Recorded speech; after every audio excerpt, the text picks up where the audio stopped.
নমস্কার, আপনারা দেখছেন বিগ নিউজ। আমরা উপস্থিত হয়ে গেছি নজরুল তীর্থে। আজকে একটি বিশেষ অনুষ্ঠান হচ্ছে, সেটি হচ্ছে সমাজের সেরা পুরুষ। হ্যাঁ, এই অনুষ্ঠান কিন্তু আজ বেশ অনেক দিন ধরেই চলছে এবং ABMF all Bengal men's forum তারা এই অনুষ্ঠান অনেক দিন ধরেই করে চলেছে এবং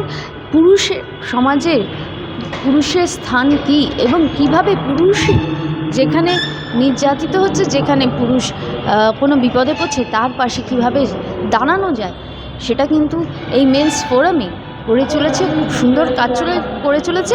আজকে এখানে সমাজের সেরা পুরুষ সম্মান দেওয়া হচ্ছে। আপনারা থাকুন আমাদের সঙ্গে। আর আজকে নন্দিনীদির আমি ইভেন্টে এসেছি এবং সেই ইভেন্টটা খুব স্পেশাল ইভেন্ট, কারণ আজকে ইভেন্টটা কিন্তু পুরুষদের নিয়ে, যে আজকে সমাজের সেরা পুরুষ কারা। তো এই ইভেন্টে পুরুষদের প্রতি যে সম্মান দেওয়া, সেটা কিন্তু এই ইভেন্টকে আরও বড় করে তোলে এবং আমি চাই প্রত্যেক বছর ইভেন্টটা আরও বড় হয়ে উঠুক।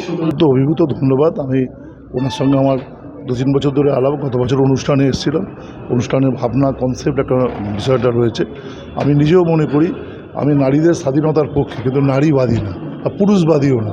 যারা স্বীকৃতিটাকে দেন বিষয়টাকে নেবেন। এটা ঘটনা যে এই পুরুষদের পেছনে দেখুন নারীদের অবদান আছে, এই পুরুষদের পেছনে নারীদের প্রতি তাদের সহানুভূতি আছে। সবটা মিলিয়ে এই ব্যক্তিত্বকে তিনি দিলেন। আমি অত্যন্ত অভিভূত। আমি নিজে মনে করি আমার অ্যাট দি এজ অফ 64 শেখার কোনো শেষ হয় না। আমি নানা সামাজিক কাজ করি, অনেক বছর ধরে করছি। আমি এই প্রোগ্রাম থেকে কিছু শিখলাম।